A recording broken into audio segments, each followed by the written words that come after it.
and prevents them from aiding in their own defense. This is the system by which a judge, their attorney, prosecutor might say, hey, we need this person to be looked at. They might have a mental health condition, they might have a traumatic brain injury, and it's supposed to ensure that this person has their due process rights respected, right? So that this person can aid in their own defense as the Constitution requires. But what we ended up finding is that instead of securing due process, this system largely was trapping people in jail where their mental health would really only further deteriorate. And it prolonged detention for extremely minor crimes. We did a first of its kind analysis of 700 cases and found that a lot of them were for things like simple assault or trespassing or criminal mischief, things that really are the lowest level of what we have here in Pennsylvania. And people were spending months, if not years, trapped in this system, either waiting for a competency assessment or having their competency restored. We also found that there was no oversight of this system. There's no one state agency that's responsible for tracking these folks, their progress, if they're making progress, where they are. So it was really something that we found troubling when you're dealing with folks who are actively deteriorating when they're incarcerated. And that's just a chart showing some of the things that we found. Of the 700 cases, 260 of them were simple assault, which could be something as simple as you scared someone in public, right? It sounds scary to say, oh, someone made terroristic threats, but it's really just someone was experiencing a symptom of their situation in public and someone else called the cops, right? After our story came out, the state commissioned a report that largely backed up everything that we found. Again, they found that folks being charged with extremely low-level crimes were being referred to the 2 state hospitals where they received competency restoration, and they did not pose a risk to the community, so there was really kind of no purpose for that. They also found that there was a lack of centralized database and that these systems weren't talking to each other, so nobody really had eyes on the whole thing. But that reporting, more than all of that fancy stuff I just talked about, was grounded in the story of Rachel Bridgman and her sister. Rachel's sister was able to make it to Pennsylvania after a truly marathon, heroic bus ride and plead with the judge for her sister's release. And we found that often it is this kind of extraordinary advocacy is the only way to yank someone out of a system that's making them worse. And we grounded our reporting in her story because at Spotlight, we think it's really important to contextualize these things that we're investigating in the actual people who are actually experiencing the harm. So, after that story came out, I thought I was done. But 2 things happened. First, I started getting a lot of calls. I got a lot of calls from families wanting to share their experiences with both the mental health and the criminal justice system. And I began to realize that in Pennsylvania, these 2 things are extremely intertwined. I also got a call from a person who was serving in a very high-level position in the Department of Human Services, which oversees the state's mental health system. And she told me that the story was good, but I missed the point. She pointed me to these 3 paragraphs, which very briefly go over the history of deinstitutionalization and what was supposed to happen in Pennsylvania. And she told me to keep digging. So I did. The second thing that happened is my very lovely editor, Matt Dempsey, who's standing back there and waving, asked me a simple question. So what should people do? Like, how do we tell them to avoid this? What should we point them to? And I was like, oh, that's fine. I can write a quick follow-up. I'm talking to so many people. I'll ask them. So I started talking to people. Experts like the ones who are in this room. Not yet, Yasmin, hold on. I have dramatic effect here, hold on. People with their own diagnoses who'd been through the system, families who were trying to advocate for their loved ones who couldn't because they were either incarcerated or institutionalized. I filed records requests with every single county. I do not recommend doing that. I filed dozens with the state. I went to mediation with the state for 6 months to get access to the records that we knew they had. And I read a lot of reports. Yasmin, a lot of reports, and then more, and then more, and then more. Okay, good. Those reports are, they have some differences, but there's a large overlap, and they span from 1977 to 2022, and they all largely point to the same thing. So then I realized, well-intentioned as it was, Matt was asking the wrong question. There was no tidy story that we could write directing people to services and resources because there was no one good answer. There was no one answer, period. In some cases, there were 67 answers for 67 different counties, and maybe even more within that. I realized I had to try to find out what that official was pointing me toward. We had all these plans, so what happened? And just as a side note, the handwriting here is directly taken from a woman whose story I featured in one of the pieces we published. She allowed us to take photos of her notebook that she used to track all her attempts to get her son care, and I'll talk about them in a little bit. Okay, so I'm going to give you the very broad level, and you can play that, Yasmin, top line of what I spent 2 years finding out. And that little video is the preamble to the story. We did like a little Star Wars crawl. I thought it was nice, but some people wanted to skip it. We found that the state cut funding for community-based mental health services and never fully restored it. That included the funding that was supposed to remain dedicated to community mental health care after state hospitals closed.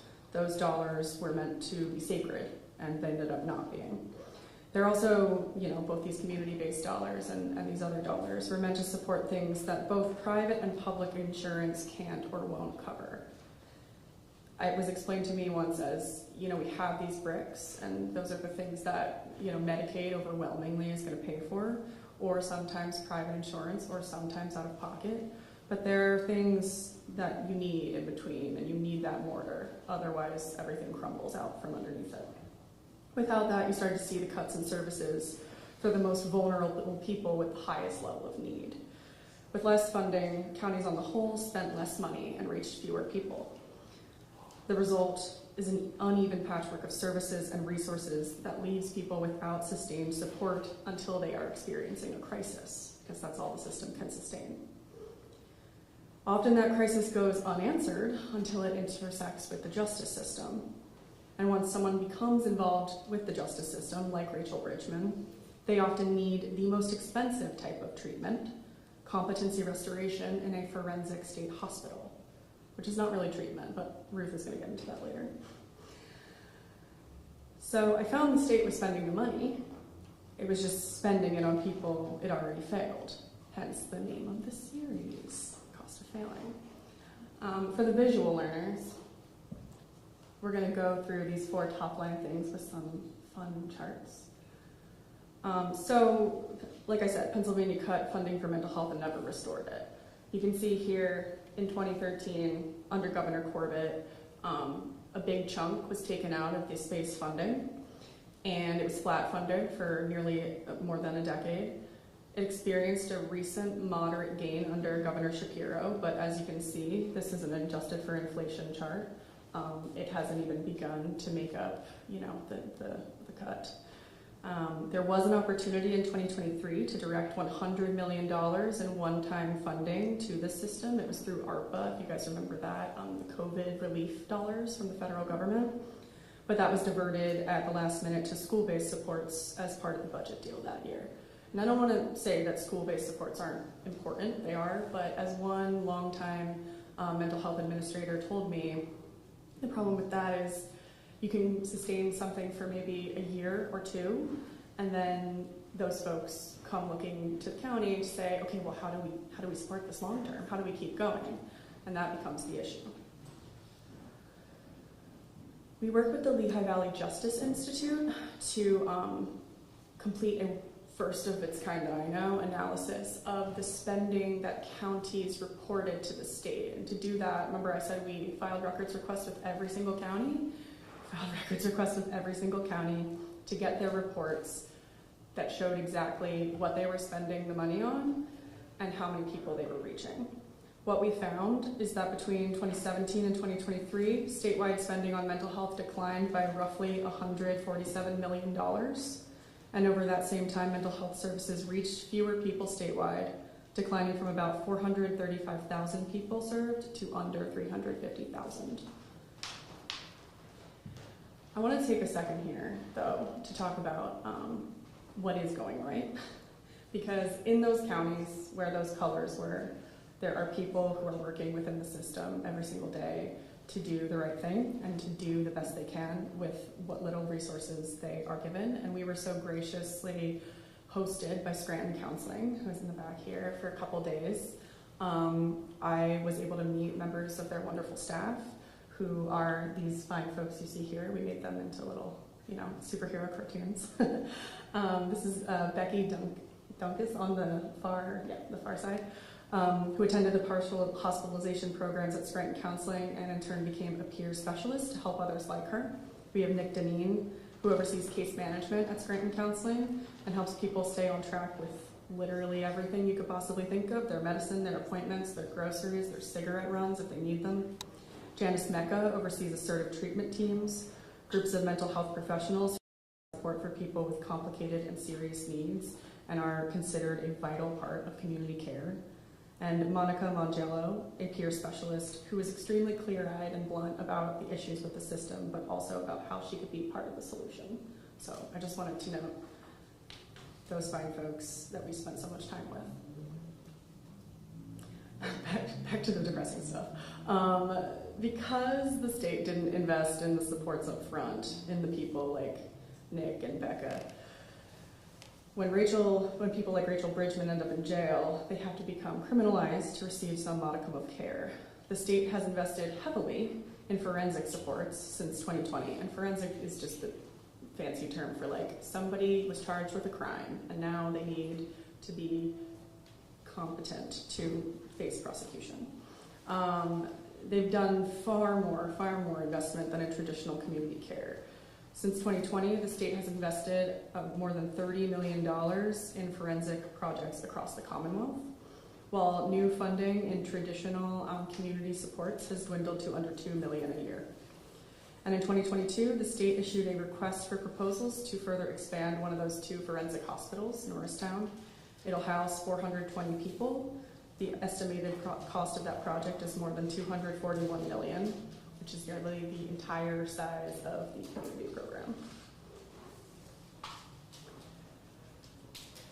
Originally, when we were doing this, I wanted to try to find out, well, we're not spending this money on the front end, so how much money are we spending on the back end? And there wasn't a perfect way to do that, but Prime Care, which is a private company that provides healthcare, just general healthcare, including mental health care in jails, actually opened their books to us, which is stunning. This is so much of a problem that a private prison medical company was like, yeah, here, just look at everything. We were able to find that in the 4 categories that the company uses across the 30 or so jails that they operate in Pennsylvania, the share of incarcerated individuals placed in the 2 most serious categories grew by roughly 5 percentage points respectively. And that might not sound like a lot, but you have to remember this is only a handful of years.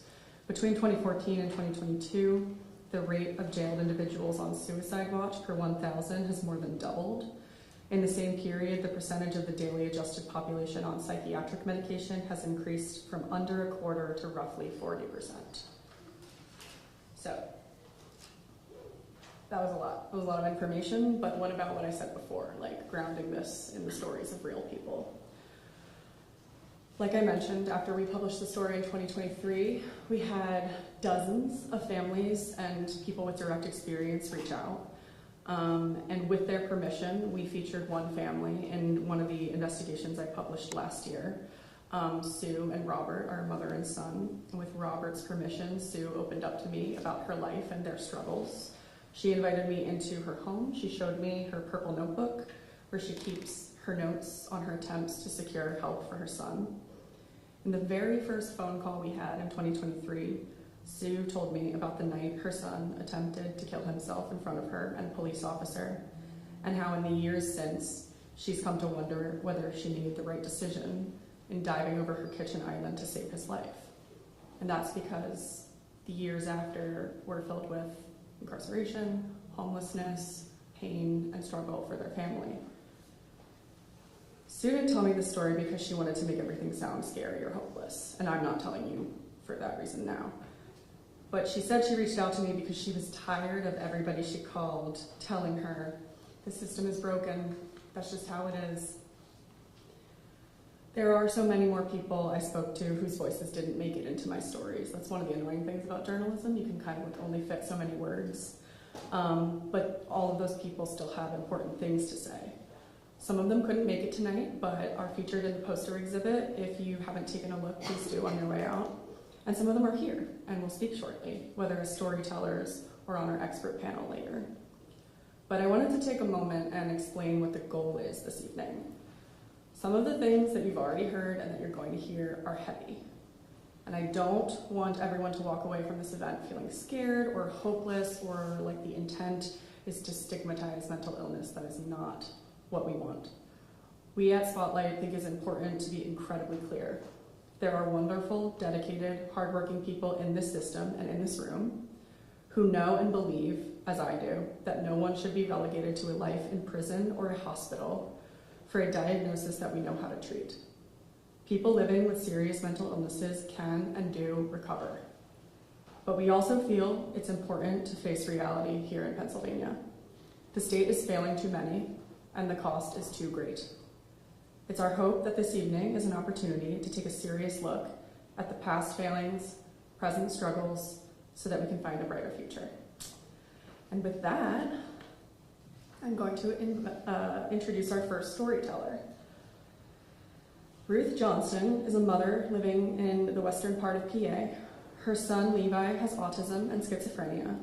She will speak about her son's difficulties in prison and the limits of the justice system to provide meaningful treatment. Okay, we are bringing you up, Ruth. Okay. I think we can hear you. Okay, that's good. And you are on. All right. Thank you for coming, everyone, to this. It's a difficult topic to speak about. It's a difficult topic to listen to. And my story is not easy to listen to. I became a mother in 1986 when Levi was born. He was the most intensely alive baby that I've known. He learned fast, and soon I was reading books and even National Geographic articles to him by the hour. He had great mental gifts and big learning disabilities. He had such an imagination that he was pretending to be someone else, an astronaut, a cowboy, a scientist, most of the time. I homeschooled him to work around the learning disabilities without oppressing the gifts. He was amazing at geography and biology, and I envisioned him as perhaps a marine biologist someday. They weren't yet giving out the Asperger's syndrome label. That diagnosis came later. But Levi was a little professor from the early stages, giving impromptu lectures on how airplanes can fly or on the specific types of whales or kayaks that he was reading about. A shadow fell across him starting at age 13. He couldn't do math anymore, and he was strangely restless. I found hands-on things for him to learn, like Native American wilderness skills. By age 18, he was struggling to concentrate in community college classes, and it grew worse, and then he dropped all academic study. For a few years, he could do part-time manual labor, but he struggled more and more with being around other people. This all turned out to be early prodromal schizophrenia, but of course we didn't know that yet. When Levi was in his early 20s, he told me that he could see bugs crawling on the walls. Then he began reporting to me that he'd been talking to some angels. I, of course, was very worried. I told him I feared it was schizophrenia, but he didn't listen, he didn't believe me. And by that time, the disease had been going on long enough in the background that it had destroyed or numbed his ability to notice when he was behaving in a strange way. Sometimes he moved very slowly. He started not being able to understand speech, but he refused to accept the diagnosis and treatment. He thought he was fine. Even in a good outpatient psychosis clinic, they couldn't persuade him to accept treatment. He thought he was actually talking to angels and aliens. He thought that we were hostile to his religious faith. Now, by this time, my family, he and I, were living with my parents, who were in their 70s. Levi developed a delusion that my mother had tried to kill him while he was sleeping. He told many professionals that she was evil. Nobody believed him. But still, nobody could require her to take medication. He didn't threaten her. He was perfectly polite. He never did anything violent. They told us that if we felt it was dangerous to be around him, we should put him out on the street. And my mother said she would not do that to her autistic grandson. On February 19, 2013, Levi believed that he heard an angel telling him that it was time to kill the witch. My parents were eating breakfast together. He walked into the room and stabbed her in the back. Mom died quickly, and in the crisis, I had to do the 911 call for help. I had to talk him through his arrest. He didn't understand why he was viewed as dangerous. Why were the police drawing guns? He knew what he'd done, but he believed that it had been right and that the police were making a mistake. In spite of all that, eventually, a forensic psychiatrist would claim that he did not meet the legal standard of insanity, and he would have to plead guilty. Levi was sent to Torrance State Hospital for competency restoration. He spent about 8 months there. Gradually on medication, he realized that the angels weren't real. But they didn't do much to help him there, since their only task was to verify that he could understand the charges against him. Then he was returned to county jail, where he was switched on to cheaper, older meds that made his mind clouded. He could still read some books, and he paid attention to what was going on around him. Later, he wrote down some stories and recollections for me. He was always a perfect gentleman and gave them no trouble. We had some serious lawyer problems, so he had an unusually long pre-trial incarceration period. At the end, he had to plead guilty. The judge stated at sentencing that she could give him as short a sentence as 5 years, 4 of which he had already served. But, she said, I am going to sentence you in the standard range because there is no community support to make sure you stay on meds. She gave him 20 years. He'll turn 40 in a few days. He has 7 more years to serve. Essentially, he is serving his entire adult lifespan in prison because the state did not yet permit court-ordered medication oversight. Levi did well in his first state prison placement. He went to SCI Albion in Erie. There he was back on better meds, and it's a very nice, relaxed prison kind of in the countryside, and he felt well. He called me every day. He wrote about his experiences. He read a lot of books. But then there were 2 lockdowns that broke him. One was just prison-wide. It was in the summer of 2018. But during those 3 weeks, he lost all interest in talking. He stopped calling home. He stopped writing. Then apparently afterward, during the COVID lockdown, he stopped taking meds. They couldn't persuade him to start taking them again, and he started to deteriorate. Prisons have 0 responsibility to communicate with families, and believe me, they just don't communicate. I heard nothing from him for a long time. After several years, I connected with someone who was willing to talk to me. They were about to commit Levi to a hospital inside the prison system. Now, Levi had told me that most inmates who are off meds get into fights, but that isn't his way. He was still always quiet and polite. I had the impression that they were finally able to commit him because he'd become afraid of his food, and he ate so little that he was slowly losing weight, and they were able to point that out as a clear and present danger. SCI Waymart is the one prison that's also a hospital, and it has the authority to medicate over objection. They decided to keep him there permanently, which was good, but also not good.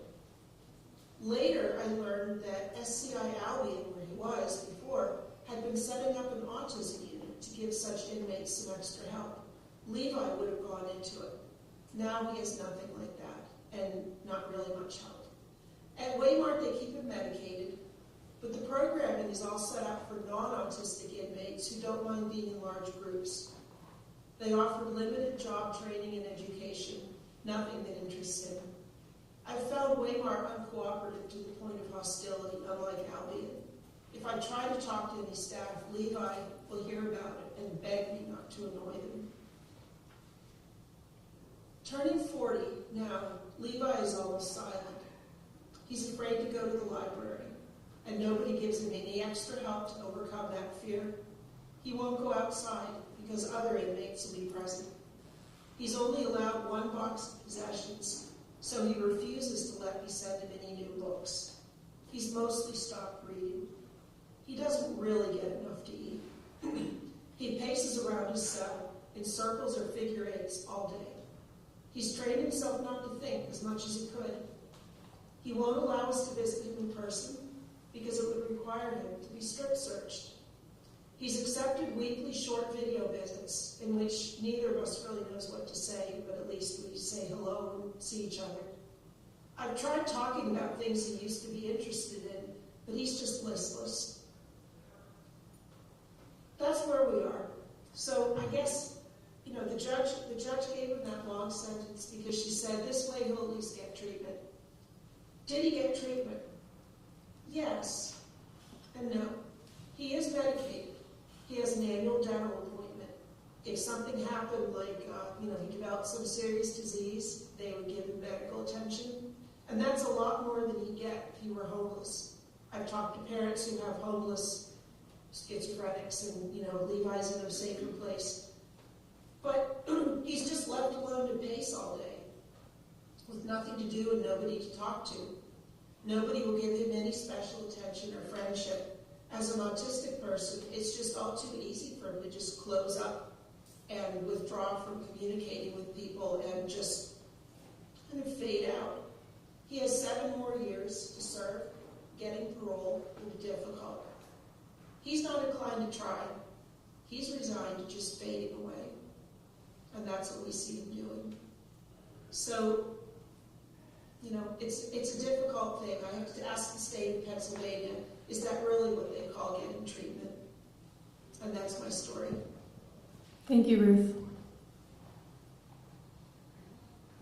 We're going to close Ruth down here.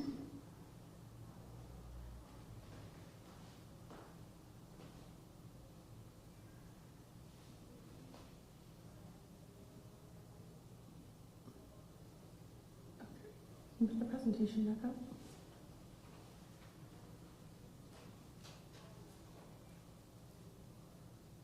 It's the Firefox, yeah. Okay, click. Okay. I should have said, if anybody feels like they need anything at any point, Kristen is in the back and she's happy to talk to you. She'll wait, yeah. Okay.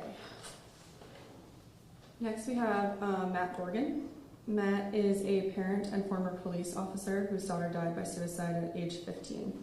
He'll speak about her mental health struggles, his own in the aftermath, and his work now connecting others with resources in York County.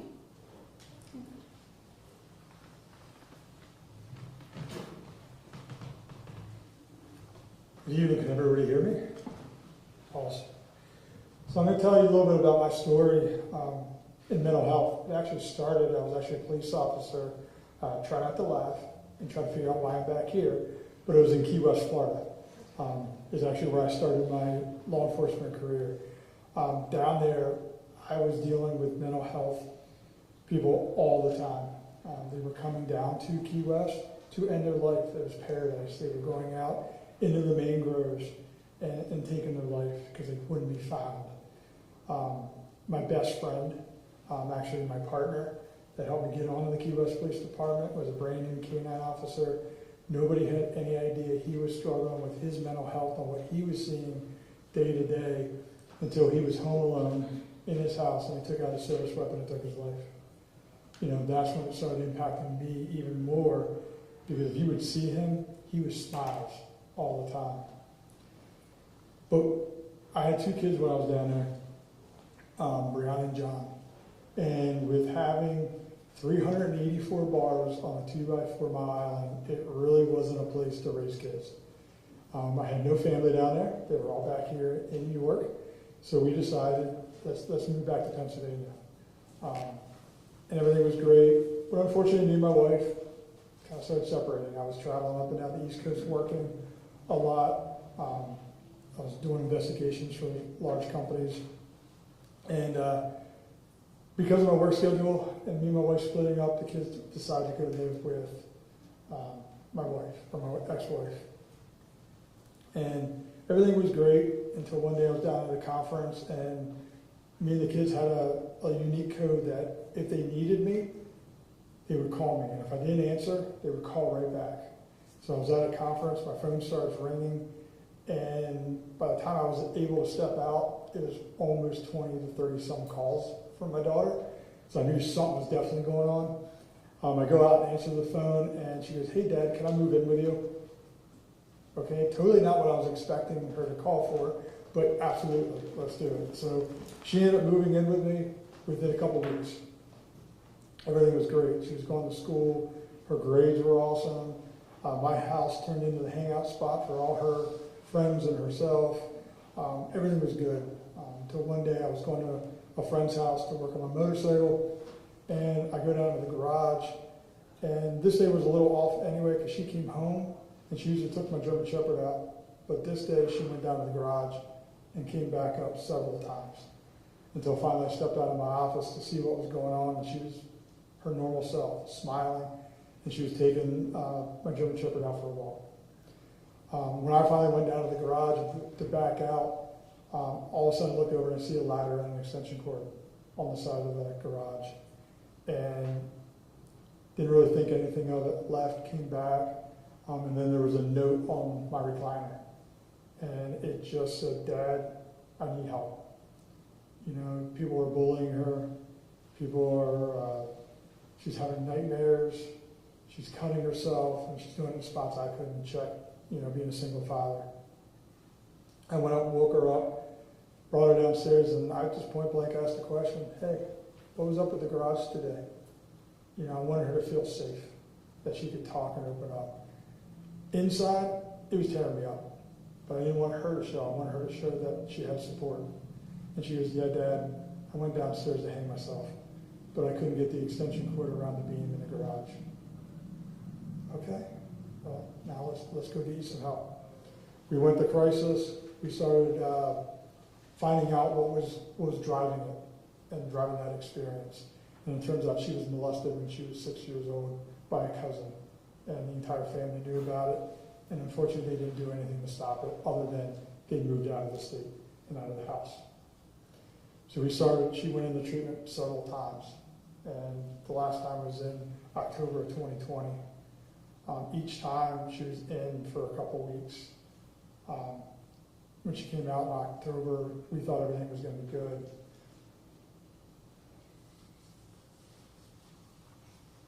Unfortunately, December 3rd, the demons won. I was in my house, I was working, and next thing you know, I hear a loud bang. I had no idea what it was, but she somehow figured a way to get into my gun safe, and the sound I heard, even being former law enforcement, was a shot. I was downstairs within 30 seconds after that, and there was nothing that could be done. She was gone. So a bunch of my friends came over to my house and started helping me pack everything up because I could not live in that house anymore. And we started getting mad because now we just lost a 15-year-old child, and we all lost somebody else to suicide, and we wanted to do something else.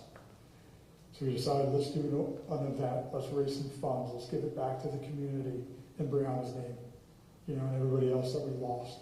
So we formed an organization, Building Bridges for Brianna, 20 some days after Brianna passed away. And it was to pay for medication, pay for therapy, pay for counseling, whatever we needed. If the gap was there, we were going to fill it. Then I started helping more people and getting more involved. And we started learning more and more issues in the community. 6 to 8 month wait time to get into therapy counseling. You know, medication not covering certain things. So we decided to open an office and actually bring in therapists to actually bridge that gap. If somebody crawls out that they need help now, we're going to give it. And we're going to keep on going with that and try to get them into the therapy and counseling at a permanent site down the road.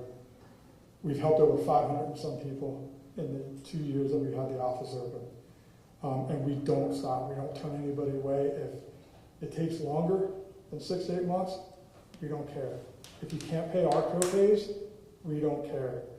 You need help, you're getting that help. We're going to bridge that gap between the people that need help and the people that can give help, and we're going to fight that fight right beside you and right behind you. You know, because my mental health even took a journey. You know, after that first event, I told my friends not to come over to the house, not to come to the park that we had the first year festival, because I wanted to clean it up by myself. I wanted to be alone. Little did they know that I was there with a gun on my side and I was going to take my life that day. But they all showed up. That's what it needs. The community needs to come together and be that bridge, be that foundation for somebody that needs their help. They need to get it. And everybody needs to work together. You know, that is the biggest struggle that I've found. You know, and I know I'm pretty much out of time, but the biggest struggle that I've found is nobody wants to work together. Who cares? The community is struggling. Everybody knows somebody that is dealing with mental health. Why won't we work together? That's what we need to do. If we do that, we're not going to lose over 49,000 people in the country for suicide. We need to help everybody. So thank you.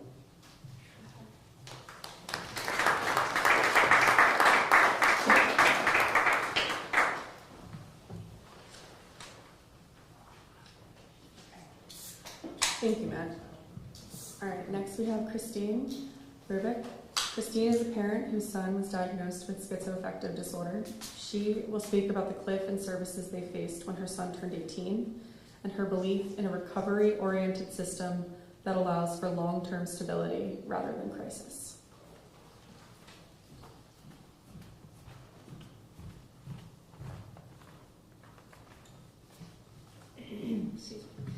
Good evening. A heartfelt thank you to Spotlight PA and Danielle for hosting this event. When people ask me what worked for my son, the answer is surprisingly simple. The only thing that truly worked was intensive, long-term treatment that lasted long enough for stabilization to occur.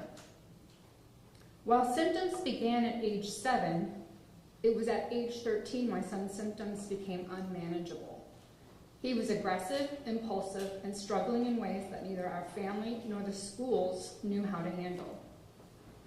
During one hospitalization, a social worker looked at me and said something I have never forgotten. She said, "If he doesn't learn to control his aggression, he's going to end up in jail." No one would care that he has a no-fault brain illness. At the time, doctors had not yet diagnosed him with schizoaffective disorder, but they knew something serious was happening. In desperation, we agreed to place him in a residential treatment facility. It was one of the hardest decisions we had ever made. We had to sign over parental authority on admission. My son spent a total of 10 months there. And today, when I look back over more than a decade of hospitalization, crises, and setbacks, that period stands out because it's the only time treatment was allowed to work. The facility did not discharge him after a week. It didn't discharge him after a month. They didn't declare success the moment he became stable enough to leave his room. They kept him there long enough to find medications that actually worked, and long enough to make sure they continued working. When he left, he was on a new medication regimen that dramatically reduced the aggression that had once seemed impossible to control. Things were not perfect. He still faced significant challenges, but for the first time, we could see a path forward. The daily crisis calls from the school stopped. He eventually earned the opportunity to attend a therapeutic alternative school that offered intensive supports, including animal therapy. His individualized education plan was extensive. He received accommodations, structure, coaching, and one-on-one assistance. And because of those supports, he graduated. That is important. People often focus on the diagnosis. What I learned is that support matters just as much as treatment. My son succeeded because there was an entire system built around helping him succeed. If an assignment was overwhelming, someone helped break it down. If he struggled to stay organized, someone helped him organize. If he was falling behind, someone intervened before failure became inevitable. Those supports weren't signs of weakness, they were the reason he was able to move forward. But then graduation came, and almost overnight, everything disappeared. The structure disappeared, the supports disappeared, the accountability disappeared. The people who understood his illness disappeared. The transition from childhood services to adulthood was not a bridge, it was a cliff. The expectation suddenly became that he would independently manage a serious brain illness while also managing work, appointments, medications, transportation, and daily responsibilities. The problem was that his illness never got that memo. The symptoms that made him need support at 13 were still there at 18. He still struggled with organization. He still struggled with insight. He still needed reminders and structure. He still didn't believe he was ill. When he got a part-time job, I essentially got a part-time job too. I kept his schedule. I woke him up for work. I reminded him where he needed to be and when. I managed appointments and medications. The amount of support he required was exhausting. But I did it because there was no one else. What worked for my son was not brief stabilization. What worked was sustained treatment, sustained support, and sustained accountability. Unfortunately, those are the very things our adult mental health system struggles to provide. We often celebrate getting someone out of crisis, but getting out of crisis is not the same as recovery. Recovery requires time. It requires continuity. It requires support that doesn't disappear the moment someone turns 18, graduates, or leaves a hospital. My son's story taught me that people with serious mental illness can do remarkably well when the right supports are in place. The tragedy is not that those supports don't work. The tragedy is that we too often remove them long before recovery is secure. If there's one lesson I could leave with you tonight, it's this. We know what works. We've seen it work. The challenge is building a system that allows treatment and support to continue long enough for the people to truly recover rather than simply survive until the next crisis. Because for far too many families like mine, the next crisis isn't another chance. It's an arrest. Thank you.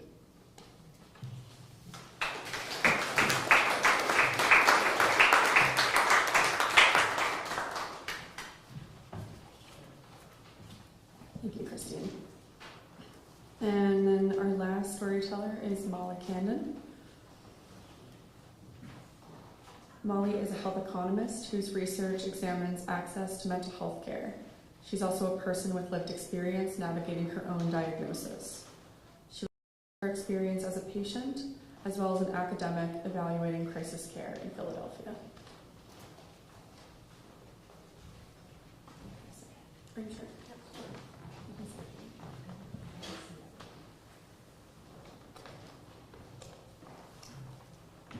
Hi everyone.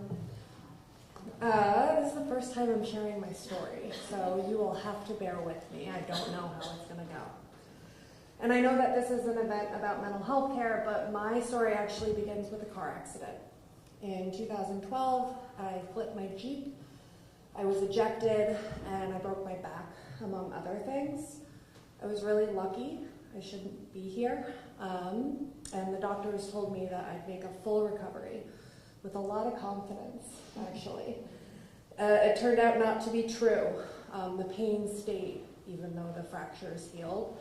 And I fell into a deep depression in the year after, as I was transitioning to this new chapter of my life. Chronic pain, for those of you who have it, you know it's the absolute worst. It's very loud, it's very disabling, and it's relentless. You don't get a break.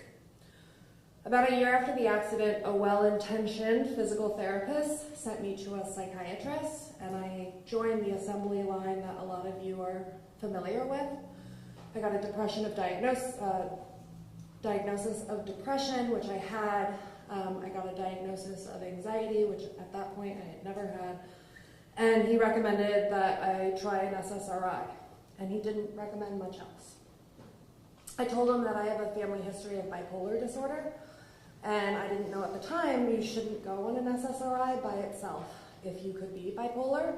I assume he knew, but he prescribed it anyway, so I took it as prescribed. My depression got worse.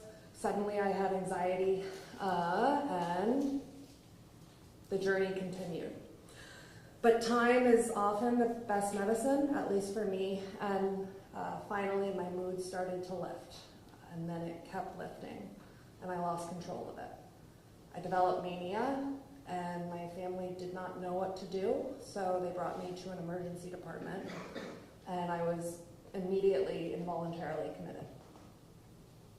24 hours later, I'll save that story for another day, I was sent to a psychiatric hospital. It was actually in Georgia, and I won't name the chain that owned that psych hospital, but they're based in Pennsylvania. Plenty of presence here. Before I tell you what happened in the hospital, I want to stress the 3 key lessons that I've learned. First, you can experience superb care and sloppy care on the same day, sometimes from the same team. Second, mental illness often does not happen in a vacuum. For me, it came wrapped in chronic pain and was driven by grief over my quality of life. And third, whether we like it or not, mental wellness demands self-management. I should also add a disclaimer. I have good insurance. I also study mental health care and pain management for a living. At this point, I can handle anything that this system throws at me, and I'm well aware of that privilege. So, back to the hospital. The first thing I saw walking in was a girl. It was an adult facility, so she must have been 18, but she didn't look it, and she was getting tackled to the ground by a grown man. I was assigned to a psychiatrist, and I don't know what else to say except that she was horrendous. I was terrified. I did not know what was going on. I was locked up, essentially. And I got really scared when she said that I needed to go on antipsychotics. There's a lot of misunderstanding about antipsychotics and all of the different things that they can be used for. And I totally shut down when she used that word. I stupidly asked her why she wasn't making eye contact with me. I don't recommend that. And she told me that I was being grandiose. And then she labeled me as non-compliant, which is one of the worst labels you can get in the mental health care system. And I was sent to the acute ward, which is where the worst cases get sent, or the highest severity cases.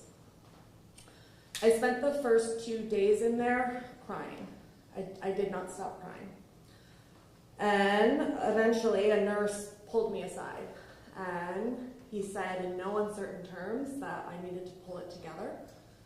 He told me that I needed to go back to my psychiatrist, apologize to her, and take whatever she prescribed, no matter what, because he said that I wouldn't get out if I didn't take those steps.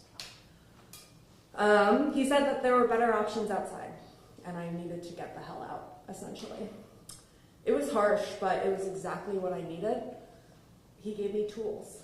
He gave me a roadmap. So the next day I went back to my psychiatrist.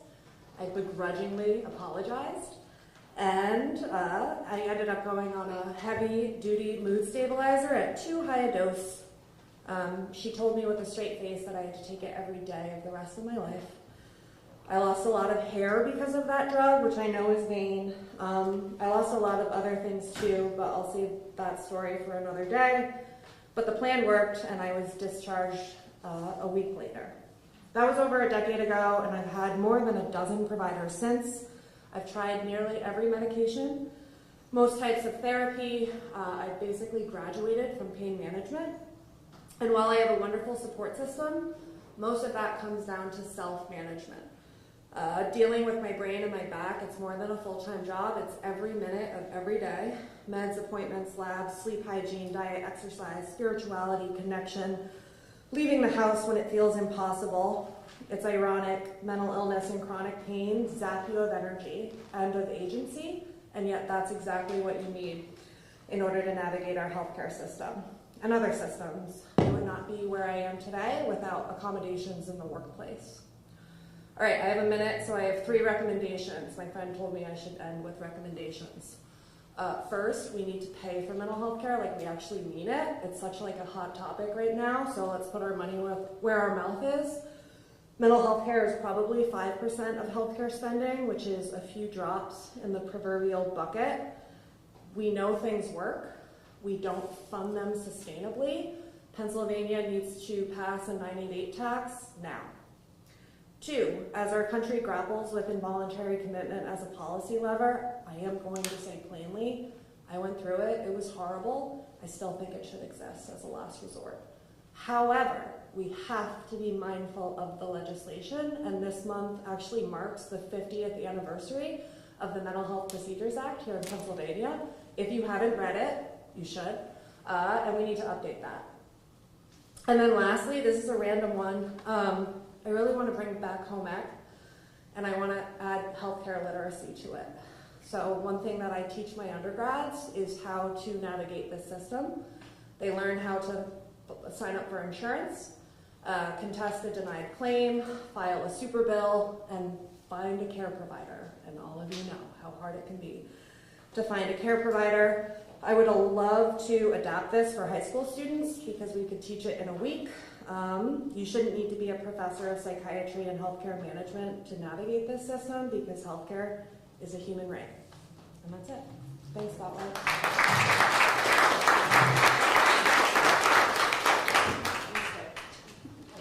Yeah, you said. Okay. Thank you to our storytellers. Thank you to you all for listening. Everybody good? Okay. We are going to move on to our panel, and Molly's going to take a seat because she's on it. So Joan and Lewis, do you guys want to come up and find seats as well? And then I will replace Yasin.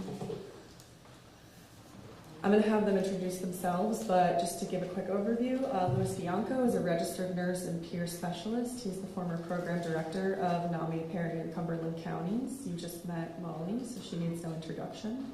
And Joan is the former deputy secretary of the Office of Mental Health and Substance Abuse Services, which oversees community mental health care in state hospitals here in Pennsylvania. She's also a woman of many talents and is currently the mayor of a town in New Cumberland, right? Yeah, she's now mayor. So I'm going to take a seat and we are going to have a discussion.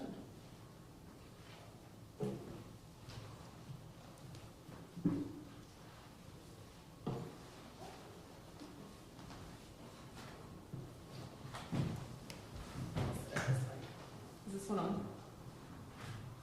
Okay, so before we get started, Molly just gave us her intro. Thank you for that. But Joan and Lewis, can you guys give a brief or long, if you want, history, because we're good on time, of your experience in the mental health system? I'll have Joan go first and then Lewis. Hi, let me first say that one of the major lessons I learned as someone who works for government in every level is that hearing from the voices of the people most impacted is the most important thing we can do. And to listen to those voices makes a difference. So thank you for Spotlight to make sure that they heard that voice and had the hard stories to be told as well as the ones that are hopeful and really reflect recovery and and the amazing things people can do. My background is kind of long and checkered, I often say. I was a kind of a late bloomer. I've worked in every part of the system. I was a crisis worker for 8 years in Dauphin County. I worked 11 at night till 7 in the morning. So the experiences of involuntary commitment, we did all of them for the county. I also did policy work for nonprofit providers and did a lot of advocacy around the development of case management at the time. So I'm old, so I date. And it was also my first experience in the closure of Philadelphia State Hospital.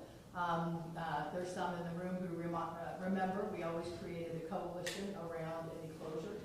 And then I had a chance to go into state government. I worked both for the Ridge administration as an executive assistant when we created the Health Choices Medicaid program. I then left and helped start CDHMP, which is Perform Care, and then went back to the state and became the Deputy Secretary for Mental Health and Substance Use under Rendell. One gentleman who showed up today just retired from the state, Omega is here, who also was instrumental in our experience. I left there and had the chance to work in other states and learn about how Pennsylvania compared and contrasted to other states. And came back and went to work at SAMHSA, which is the federal oversight. I was the policy director at SAMHSA for a year. And then went to Philadelphia, and I ran the Philadelphia's Behavioral Health Medicaid program for about 7.5 years. And so I feel like I've touched. I'm a family member of a parent who had severe depression, lots of substance use, throughout my family's history and journey. I'm on the board of NAMI currently, the state board. And so I refer folks every day, every minute to get support. I also work with the Pennsylvania Mental Health Consumers Association and try to help support a coalition of advocates to continue to pound the table around trying to get adequate funding and support. So that's kind of my story in background, and then I think I'm here as the historian because I also, during my tenure, was 3 state hospitals. All right, Lewis? Hello, everybody. My name is Louis Bianco. I am a registered nurse and a certified peer support specialist. I have worked on the inpatient unit as both. I have been an inpatient charge nurse for acute adult, geriatric, and child and adolescent. As I said, I've also been a peer support specialist on an inpatient unit. I was diagnosed with a mental illness at age 15. I'm currently 42 years old. So for 27 years, I have lived with this. For about 15 years, I've been an advocate, and for about 10 years, I've worked as a professional. And the reason that there are spaces and gaps in my professional resume is because I live with bipolar disorder. And I'll just be honest. I was an excellent nurse. I was the crisis de-escalator, so wherever there was a crisis on a unit, I was the person in charge. I had an over 90% verbal de-escalation rate, helping us keep hands off and not force medications. But part of that was because I had already gone through 15 years of therapy as someone who was sick and in and out of hospitals prior to getting my nursing degree. So what I do a lot as an advocate, working now with nursing students, future police officers. I am on the CIT board of our local counties, so I work with police officers. I'm trained, and I really want to help us get the information that we offer our people on the other side of crises, or our people who have exacerbations of their mental illness. I believe that a lot of that information is beneficial to all, whether you have a diagnosis or not. Things like introspection, things like the Wellness and Recovery Action Plan, where we figure out what are we like when we're well, what are we like when we're triggered, what helps us, what are we like if it doesn't help. These are all things that we have a lot of our people do if they're sick. But what about everybody else? Because as human beings, we all have the emotional spectrum, and we can all be triggered, and we can all be frustrated, and we can all have behaviors that are rooted then in those emotions. So a big part of my advocacy is to take a lot of the information locked within psychiatric facilities and start offering a certain level of competency to our human service workers, but then also to the community at large. Similar to Molly, I think that within health classes, K through 12, we can teach mental wellness without diving too deeply into mental illness. I've published 4 books. Continue to look for ways to entertainingly get this information out. I've written a musical. I've tried podcasts. I realized at this point, Mary Poppins style, that we need a little spoonful of sugar. It's very intense. It can be very invasive and deep. The pace at which we talk about this stuff is important. So I'm always looking for ways to generate dialogue. And when I speak publicly, it's usually more of a discussion than an hour of me talking. Everybody has felt certain emotions intensely, whether they have a diagnosis or not, and we need to start offering people spaces to speak freely about their experiences. Well, we'll get to discussion soon. So, thank you all for being here. We're going to start off with Joan. She said she's a little bit of a historian here, but in my overview, I didn't get deeply into, the kind of how did we get here, but you and I have been talking with each other at this point for years. And you talked to me about those early days when you were seeking feedback and support around deinstitutionalization and really pulling in families, and people with lived experience to make sure that their voices were heard. So can you kind of talk to me about what that process was like and whether it's still happening? So a couple of things. One is, I had the luxury of having a secretary at the time of DHS named Estelle Richmond, who was a behavioral health person, and she really had been instrumental in closing Philadelphia State Hospital. And we would meet every Tuesday morning at 7:30 in the morning when I was deputy, and no one else ever wanted to meet with us because, if you're in behavioral health, you have behavioral health speak. So we have lots of acronyms, and we have lots of energy, and we have lots of conversations where no one else in the universe understands what we're saying. And so we would meet at 7:30 every week and kind of lay out what our opportunities were to make a difference in people's lives. And one of the first things that we did was, I hired the first person with lived experience to be on my executive staff. I had family members who disclosed, some who didn't. But we hired a person who had lived experience, who had been the head of the Pennsylvania Mental Health Consumers Association. So she also had creds, and she was very public about the experience she had as both a person who had mental illness, but also someone who worked in the same agency where she had been treated, and had lots of conversations and worry about how people were being treated and what we could do differently. And so we created an advisory structure that was 51% always families, consumers, and advocates. And we had one for children, adults, and older adults so that we could get feedback. We never made a major announcement without going to that group or those groups. I made everybody on the executive staff go to one of the meetings. Because if you're committed to it, then it means you also have leadership that's committed to hearing from people. They gave us our marching orders every year about the kinds of things they wanted to see us do. So it's where certified peer specialists grew from. It is where we had more intensive and resource case management come from. It is where we had psych rehab come from. It's where we had BHRS and children's services come from. It's where any innovation and anything that folks thought would make a difference. It's where supported housing came from. So all the ideas, and if we announced a closure, we had some internal work we had to do because of unions and state rules, but we always announced a closure to that committee before we actually did one. And so we really respected the voices, and I have been disappointed. So we also funded it. We funded it. We're still in person, so we would get 150 people who would come at that time every other month. Bill, was it? Every other month. I have to check it with my memory. I've been gone since 2010. But we had a robust conversation, and it was families and it was individuals with lived experience and advocates. It was also providers and counties and criminal justice and other system partners, so health and child welfare and anybody who we thought could make a difference sat on those groups. And unfortunately, unfortunately, when the next administration came in, and it's not a political statement, it's just what happened, is they didn't fund it. And they cut back how often they could meet, and they also restricted the number of people who would come. There is still an existing group. They still do some work, and it was actually referenced nationally as one of the best practices across the country, is to have that kind of voice. And we also wanted it replicated locally, and that has also not happened.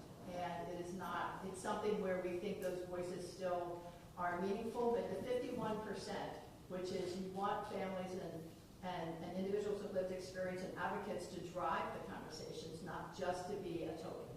And so having folks on your boards of nonprofits, having the opportunity for the advisory committees to the counties, having the Health Choices Program advisory, all of those should be driven by the folks who can really inform us the most about what works and what doesn't. And that kind of turnover in administration was happening at the same time as the cuts that I was talking about on the screen earlier. So there really kind of was from too close. Okay. It's the spirits. Yeah, we're trying. Okay, there we go. Good. Okay. The spirit is happy. Crisis de-escalated. Crisis. No, there really was a hollowing out, and I didn't get into it too much, but the second story that we did after the big overview that featured Sue and her son and kind of this broad history was really digging into the turnover that Joan's department experienced and kind of the different crises, and the Department of Human Services is massive in Pennsylvania. So they have CYS, right? Like they have children and youth. There were crises there. An umbrella organization. An umbrella So they have all organization. of the human services. Yeah. And Danielle, if I can Yeah, only please. comment one more, I think one more thing that's really important that I would strongly recommend again is one of the reasons that we really felt when we started to think about closing state hospitals, and we can talk about what we had hoped for and where we're at, but we also opened the doors. So one of the things, and Disability Rights Network is here, who was an extraordinary partner for us during all of the closures. One is we had a group called the Responsible Closure Group, and it was all advocates and individuals with lived experience and people who from the hospital, who were patients out of the hospital. And one of the things we absolutely required was the door had to be open for anybody who wanted to come in and talk about what was happening. Because one of the things we know, whether it's a child welfare organization, a residential program, a partial program, or a state hospital, when you don't let people visit and you don't keep it open and available for people to come in and see, abuses can take place. That is what happens. Folks get insulated and they feel like they don't have to be accountable for the things that are happening in these different facilities. So we started a process where first off we reported on every incident, every day, every month, and it made those reports public to anybody who wanted them. And at residential programs, we had families who came in and did the reviews of the residential along with the ONSOT staff to go and do the licensing business. I think they have stopped almost all of those kinds of things, and there's all kinds of reasons why you can make up. That's not true. It is, I truly believe, if you have political will, you can make it happen. And if we think it's the right thing, then we should make it happen. And those kinds of things have because they're harder, it's harder to coordinate with the family to go make a visit to a residential treatment program. It's harder to have the doors open in a certain time, so you're also certainly not abusing the rights of the people who are at the facilities. You don't want children having to be confronted with some stranger walking in the door, but there's all kinds of protocols that can be set up in order to do that. But I would only share, we were extraordinarily committed to the fact that we were not going to shutter anything ever again. And so I just wanted to add that.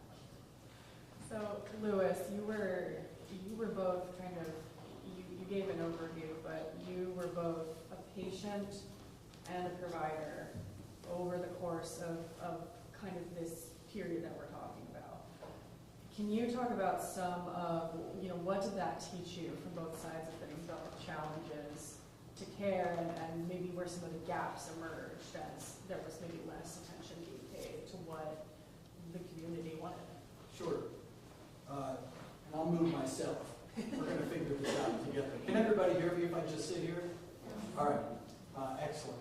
So yes, there were two different hospitals locally that I was both someone who received care in my youth and young adulthood, and also offered care in. I remained local to Cumberland County. That's where I devoted my service professionally and as an advocate, and also where I received my care, good and bad. One of the things I say is that the system that I do believe broke me, basically had negative consequences, is also the same system that kept helping put me back together. And I've heard a couple people mention the idea of this dichotomy, these dialectical facts, like two facts can be true at the same time. Things need to be fixed, the system is broken, and at the same time, there's benefits, and people have found their health, and they've found their recovery through it. I've learned that that is the nature of my life, probably forever. I think bipolar is a very honest diagnosis of what I believe in. And to a degree, I would diagnose our system in a similar fashion.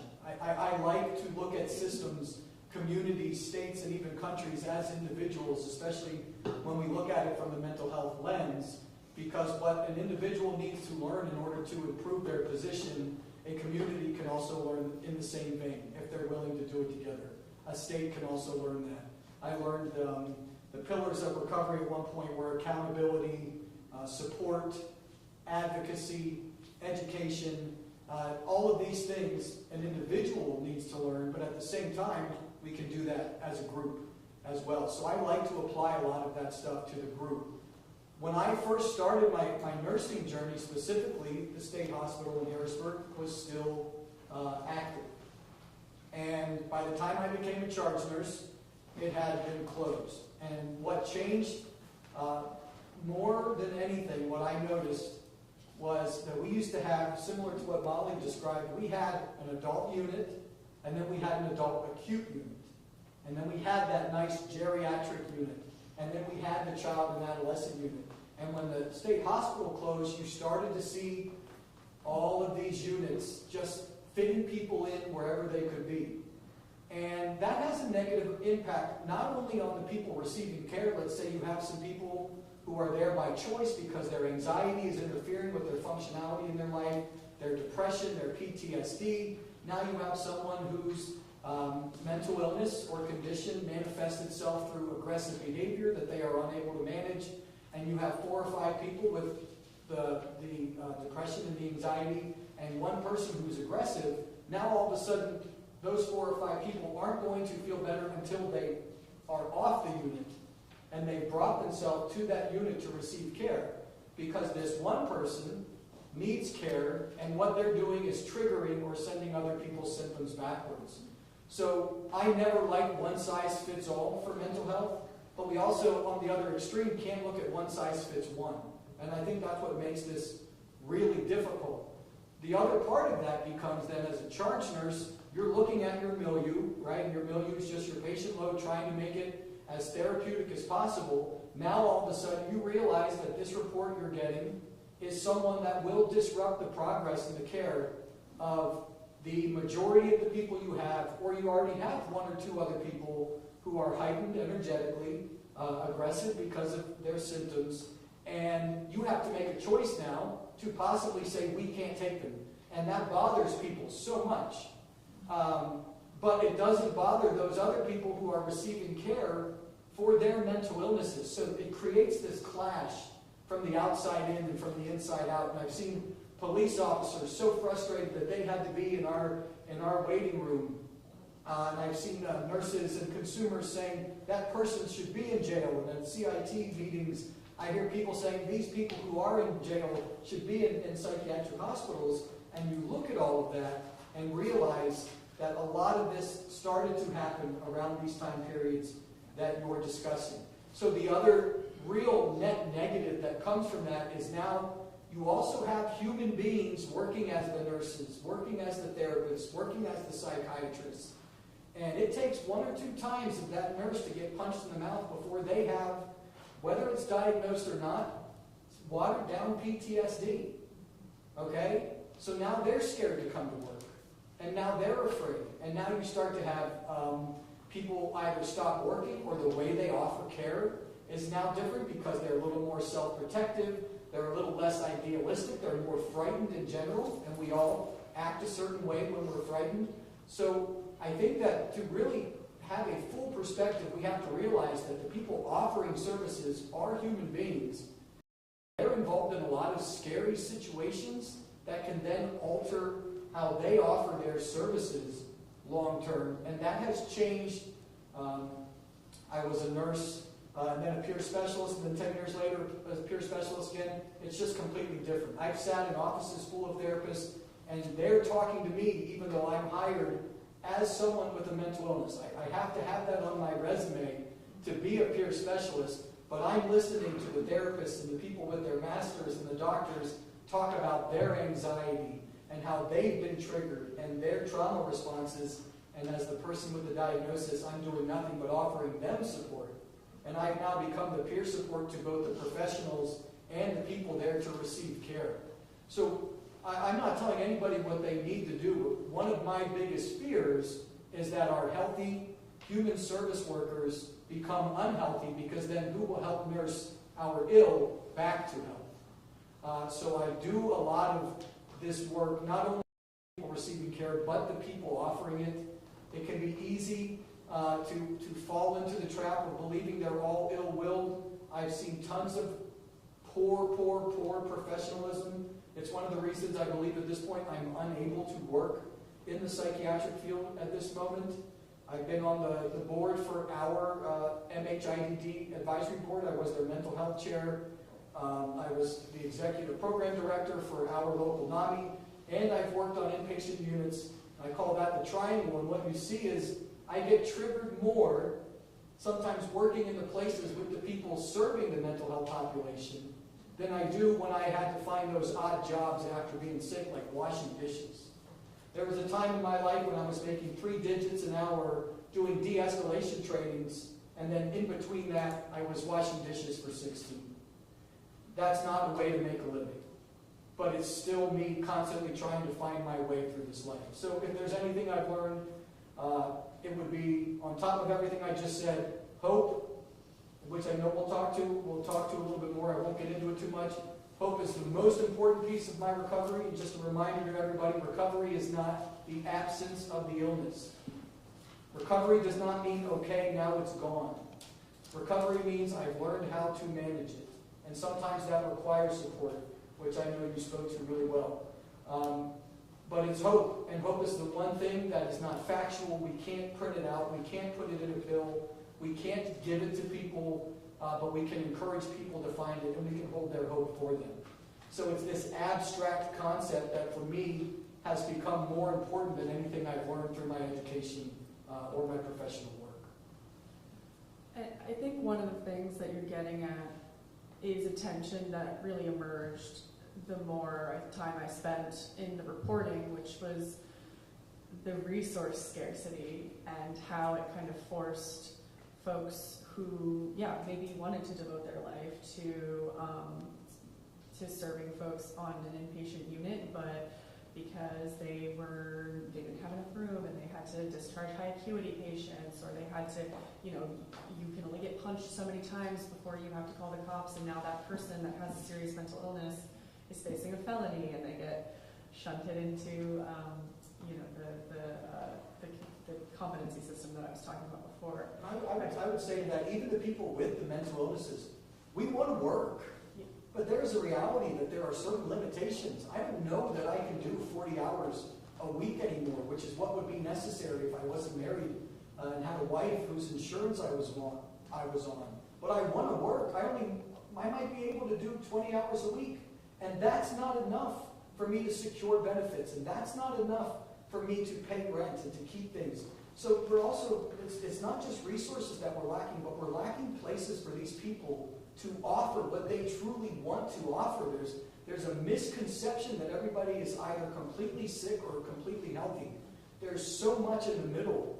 And volunteer working just does not allow us to pay bills or help us afford our treatment or a car to get to the next place and the next place. So it's not only resources, it's accommodations at places where people can find employment and still looking for other places to create employment, because there's tons of people who want to give back in a world that doesn't have spaces for them to do so. I want to get to Molly. Hello again. Wow. I'm also going to project. Yes. One of the things that you and I talked about, when we were speaking as a group and both when we were speaking individually, is this kind of tension that has emerged because, we had all of these beautiful plans that Joan put together, we disinvested, and now we have this gap, right, where we have a law that kind of mandates that you have to be at a certain level of acuity to get inpatient care, and that might be for like 3 seconds and then you're out. Where we have folks who are extremely privileged and maybe have like a private health insurance that can afford them psychiatrists, but maybe they don't have the most serious. Can you talk about your kind of conception of reverse triage as the reality for the mental health system? Absolutely. So I call it reverse triage, and I have like 5 caveats. Yep. First, it's a theory. I haven't proven it. I need data, and I don't have any data that would back this up. So it's really kind of a hunch. But it's something that I've experienced firsthand as a patient. I've also seen it. I'm an economist. I mostly study insurance coverage, and one thing that I've studied over the last decade are gaps in access that are driven by different types of insurance coverage. When you call a doctor, they ask you one question: what's your insurance? And what we know from the literature is that the lowest rate of insurance acceptance across all of healthcare is in psychiatry. We don't have good data on therapy, but try calling a therapist and seeing if they accept your insurance. They're probably going to say no. And what I argue is that this creates what amounts to reverse triage. The reason the word triage is wrong is because that is an active decision that a nurse makes when you come to the emergency department. They put you at the front of the line, at the end of the line, based on the severity of your symptoms. What we have in this country is a passive response to 2 things. First, financial incentives, and the second is clinical complexity and comfort around some of the symptoms that coincide with serious mental illness, which I'm going to call SMI, so I can be more efficient. So the idea of reverse triage is essentially this. If you have an SMI, a serious mental illness, schizophrenia, bipolar, major depression, you are less likely to find a psychiatrist who accepts your insurance because you're more likely to have Medicaid. And Medicaid rates are the lowest. Medicaid is the least accepted of all insurance types, and that's because of the reimbursement. In some states, Medicaid pays half of what Medicare pays. Other states it's more generous, but that pales in comparison to what employers pay. So what this creates for the provider is a really difficult decision. They're drowning in medical debt, and they have to make a decision. Am I going to have a person come in and I get paid $50, or I'm going to have a person come in and I'm going to get paid $250? It's not fair to put them in that position, and yet here we are. So what we have is folks with SMI more likely to be on Medicaid, less likely to have an appointment with a psychiatrist, a therapist, and primary care. Most mental health care is provided in primary care settings. We see the same gap. In primary care, we did the secret shopper study, and it's like a 20-point gap between private insurance and between Medicaid. That's huge. Just quickly on the clinical complexity, so I have a colleague who does exposure therapy for providers to treat suicidality. It's very uncomfortable for some providers to treat patients who are suicidal, especially if they are actively suicidal. It's not well covered in a lot of programs, especially for folks who have, for example, a primary care background. A lot of people don't ask about it because they don't want to know. They don't have anything they can do afterwards, so they take the last question on the depression screener, the PHQ-9, they kick it out. Again, don't ask, don't tell. And what that amounts to is lower likelihood that someone who is suicidal is going to receive evidence-based practices for the suicide, so safety planning, de-escalation that Louis touched on. And this is incredibly trying. I've lost loved ones to suicide. It's the worst thing you can go through. So I think that we need to do a better job of ensuring that the line is formed correctly. I teach an MBA class, which is a very interesting experience, a lot of entrepreneurs. And the two things I stress in the class is first, you have to care about Medicaid. I don't care. You have to care about Medicaid.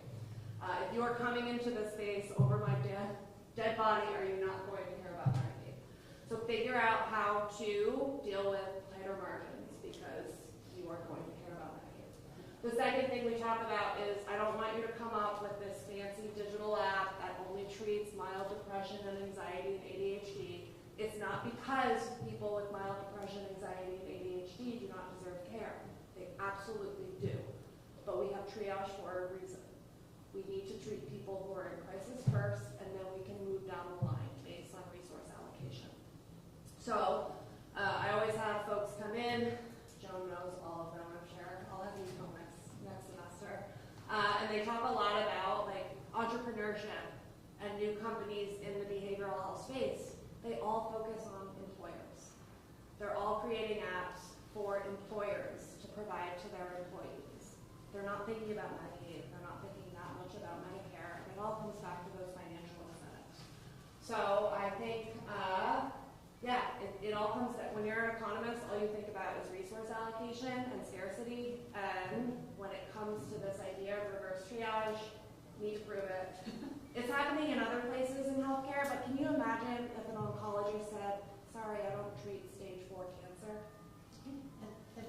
Can I comment? Yeah, please. I mean, one of the things I just want to share is, to your points, which are both excellent, is when we close state hospitals, I think we put a lot of money in to both serve the folks who were coming out of the hospital, and we probably still track them. You know, we know where most of those folks are.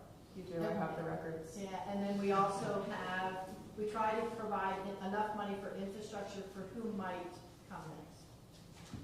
Over time, what has happened are a couple of things. One is, if you are in care, this is my experience certainly in Philly and around the state, is people with serious mental illness, there are lots of folks who are getting care. And they are in the system, and if you saw even the prison data, if you had the most significant illness, you weren't in jail. It is what and if I can back up about what we didn't do well. But, so for the folks who are like, some of the top end individuals, if you're in, but if you're in, then you're never getting out, and there's no room for anybody else to get in. So the next generations that are coming up, we have not done the job we need to. So two factors. One, Medicaid is an entitlement, and children in Pennsylvania can come into the Medicaid program as a family of one. It's one of the unique features of Medicaid in Pennsylvania. So most kids who are getting their treatment services as children up to 18, is actually supposed to go to 22, so that's the whole thing. DRN, you should talk to them at some point. But they're in an entitlement, so at least they have greater access, and the services are in the Medicaid program, and agencies are trying to provide them. You hit 18 to 21, the county-based program is not an entitlement. The funding that they have is only as much money as they have. So that you are not entitled as you are under the Medicaid program. And so part of the challenge is, although there's a priority that's required for people with serious mental illness, that's who should be getting in. But our flow has been compromised by both COVID and money. Our workforce has been compromised by both COVID and money. And there is the transition, and some of the things that we know work for kids transitioning has not occurred. And so again, what we learned as young people, including my son has 2 friends who have serious mental illness that went to school with him and played soccer with 35. One of them is extraordinarily successful after a very challenging journey, but he's now good. He's got a child, he's working, because the younger folks don't want the programs we set up for the people who are leaving state hospitals. They don't necessarily want the things that, like a partial program, they want a life. They don't want to be a mental health or mental ill person. They want to have a life that is, I want to be married, I want to have a relationship, I want to have friends, I want to have a job. And our obligation is to make sure that happens in a way that when you're not feeling well, you have immediate access to what you need, you have peer support, you have a community that wants you to be well and to be supportive. And it's not easy, but it is all of us. So I just wanted to share that if I could. No, that's great. So I wanna get to the community discussion and the Q&A. I did want to ask you guys about the uncertain future for Medicaid, but maybe we can kick that to like, if people have questions at the end. Yeah, we should do an HR1 update. Okay. Okay. Maybe if we have time at the end, we can talk about Medicaid, because that is the thing. I mean, I just talked to you guys about state funding forever, but that's like a drop in the bucket anymore. Medicaid is the #1 funder of mental health in Pennsylvania and in the entire country, and there could be changes coming. But I want to ask you guys before we open it up, what does give you hope about this system? Like, what, what do you find hopeful in whatever it is that you're experiencing right now that kind of gives you a sense that the future could be brighter? Molly, we'll start with you and then we'll go down. It's a nerdy answer, but the research, we're identifying new treatments. We're learning more about the underlying drivers of these conditions. I consider myself to be treatment resistant. I haven't responded to medications for my mental health or for my pain. So I have a hard time being like, everything works, it's all great, don't worry about anything. I'm still waiting for something that will work for me. So there's a pipeline that I'm very excited about, and people are working really hard, and I think one of the things that I'm most excited about within research, and we're doing a much better job of this in pain management as opposed to mental health care, and I'd be curious to hear your thoughts, Louis, on why.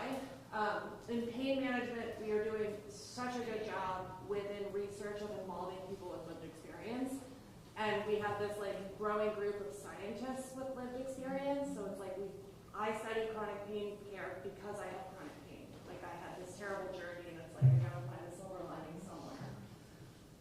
I don't feel the same encouragement to disclose my mental health diagnosis, which is why it's taken me so long to do that publicly.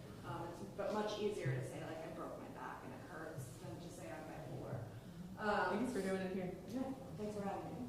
So yeah, I'll say the research. I think we need to do a much better job of matching people to treatments that are going to be most effective for them.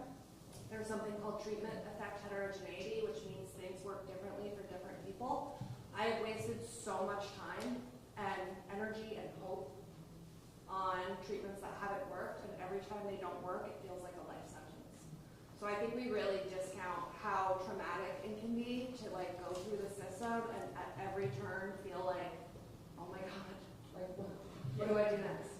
So maybe there will be something down the line that works. And you found in your research with Philly that their crisis program is... Mobile crisis works. Yeah. We showed it reduces psychiatric hospitalizations and emergency department visits. Mobile crisis teams are groups of people, peer support, nurses, social workers, and all they do is de-escalation. So I'm so glad to hear that. it works. We had a terrible comparison group, but that's another story.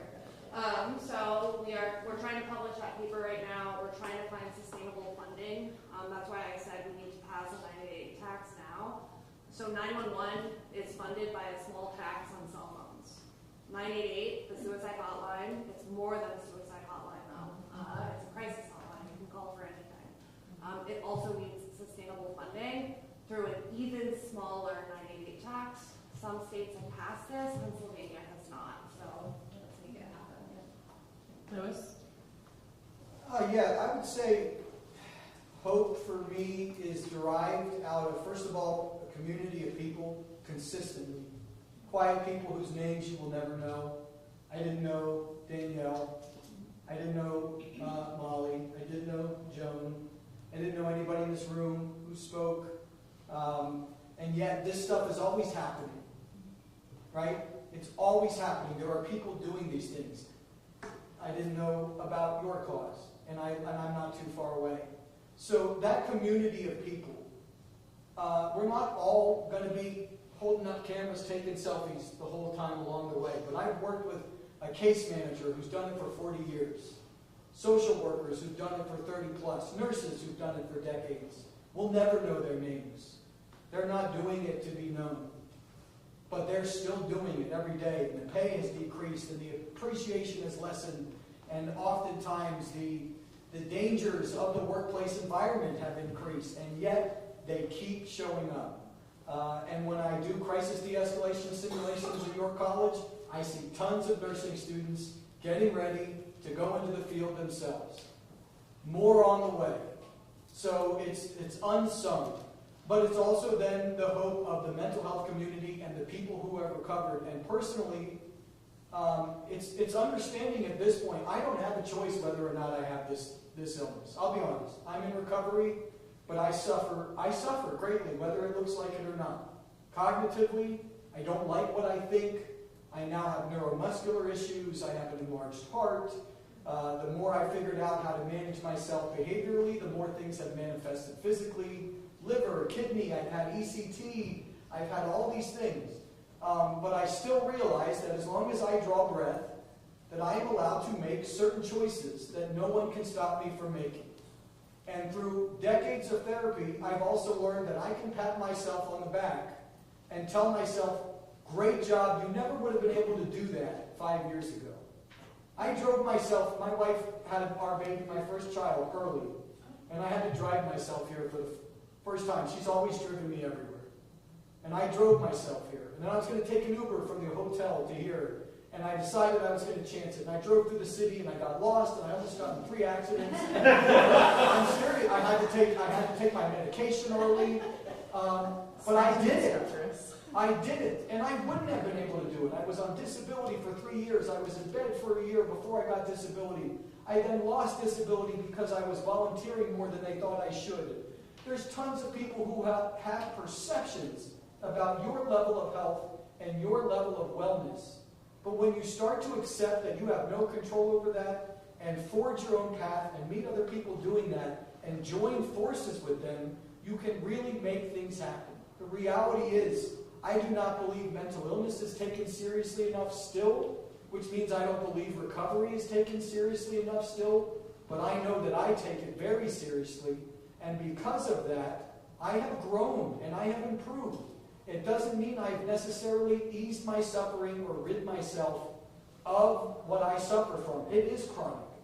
But I'm better than I was. And I've met lots of other people who are. I've met them right on the other side of their crises, and I've seen them leave with their heads up high. They might come back, and then they get back on their horse, and they leave again. And that resiliency and that persistence is something that is very special and often unique to the mental health community. So I see a ton in the people offering services and a ton in the people receiving it. And finding ways to bring them together and move unified in the same direction is something that I continue to derive hope from. Okay, Joan, and then we're going to Sure. talk to all And you just guys. very briefly, one is I think the fact that Spotlight PA did the series and raised the issues again, but raised it to a level that it got attention, and it starts another conversation, and you want to host a community. You know, my experience over time is everyone's got an individual journey, but it is all of us collectively who are going to make the difference, period. This is not just one of us taking this stand or trying to rally the troops. It will be persistent, it's going to be frustrating, but we really have to continue to raise our voices to let folks know that it's important. And it's really time again to reestablish the importance and the critical nature of the things that we care about for people with mental illness. And we'll get there. We'll do it again. Yeah, for sure. Okay, so we are gonna now talk. If you guys have questions, you can either, Many people try to come up to the podium to ask Okay. questions. Is that okay? If you're not comfortable with that, let me know and I'll see what I can do. And this is, again, it's less like ask the panel and more just like if people have thoughts, if they want to ask, Christine something, or if Christine wants to ask Louis, like we just want everybody to kind of share. I will just note, you know, not that I expect anything less, but like, we're hoping for dialogue, not debate. We know that everybody has different opinions on policy solutions, because this is really, as Matt said, like sometimes people want to have Fight Club, and that's okay. She's already scolded me a couple of times. You did so good.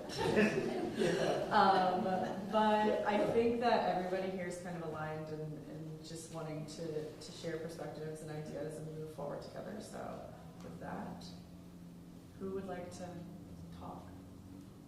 Hadley, do you want to talk? Yes, please. Do you want us from there, or do you want to come up here? You can project. Yeah, of course. If you don't mind, I'm afraid it's going to be a little much. I just want to mention, well, too many things to mention, don't want to make my points important. I disciplined an old brain injury. That's why my funny hat looks like a brain. It says things underneath and all those things, which doesn't help, but that's kind of a side joke. I just want to say in terms of triage, you're talking different things, and also how people's mental illness, which brain injury can be mental illness too, because it affects the whole brain in different ways. Every brain injury is different. From a concussion to, Gabby Gifford, your former congressman who got shot in the head. But what I'm trying to say is, though, there's a stigma with triage, it comes in nature. There's also, unfortunately, when you approach a hospital or whatever, there's a stigma regarding a person with a brain injury. It also, what I'm trying to say, there is homelessness. So I put up there 53% of Americans who are homeless also have brain injuries. In the United States, have done nothing about it since like 2018. That's a whole totally separate issue. But I want to say also, I've realized, and this is, I'm not trying to get my individual story, but I realize also that people who are homeless, also there's a stigma with them in terms of put them in the hospital or put them in the jail or whatever it be, situations like that. You get put often, it seems, into the mental health area, even though that's not what you're asking for, because of the stigma just against being homeless. And it's really down, because persons feel really down because of age, you have that stigma, but against you, you don't cause the homelessness yourself, because it can come from different situations, and I'm not on and on, it's part of me, but it comes from that. For example, if you're in an abusive situation, you have to get out, no ifs or buts, and there's so many things you can experience physically, but there's also this indication of that. We have to go to the hospital, and I've been to the hospital 4 times since last October because of my being homeless. Temporarily it is. I'm not looking for sympathy, but a voice for other people. Because then also it's a situation where police, for the stigma gets you to, and you get the whole situation, and then stick on the subject, but then you hear about different things. But the triage or whatever is very hard because somebody comes in, or whatever, and yes, they have no home. Stigma, okay, this person goes here, here. They don't listen to you necessarily.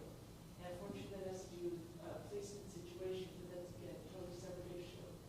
And I voiced a lot about it on Zoom with that in many ways, and I'll try to keep it there, because I do talk too much. No, you're good. I do. But I want to just kind of voice on that, what you said in certain ways, because also having a diagnosis in some ways which you can't see either, which bipolar, I can't see it, it's got to add your stigma I wouldn't have also, especially mental illness that you can't see it for anybody. And my brother also has a mental disability, and you can't see it in, but believe me, I love it to pieces. Thank you. Yeah, thank you for sharing that. Yeah. And that's yes inside. Yeah. And No, that's I- applause also, and thank you for great. That's fun. I appreciate you sharing. I mean, does anybody else have thoughts, either to respond to Hadley or questions? If not, we got some questions sent to us beforehand. Yeah, of course. I just want to take a second. My name is Joe, and I'll confess that I am bipolar. I also have a son that's bipolar, and I also have a grandson that's bipolar that's in Housdale prison right now. My son is in Colorado because he could never get any treatment here. And when he finally took off and went to Colorado, he was in a bad place. And fortunately, they had police that were trained at CIT that brought him in to get help rather than put him in jail, which would have happened here. Did happen to him here. And my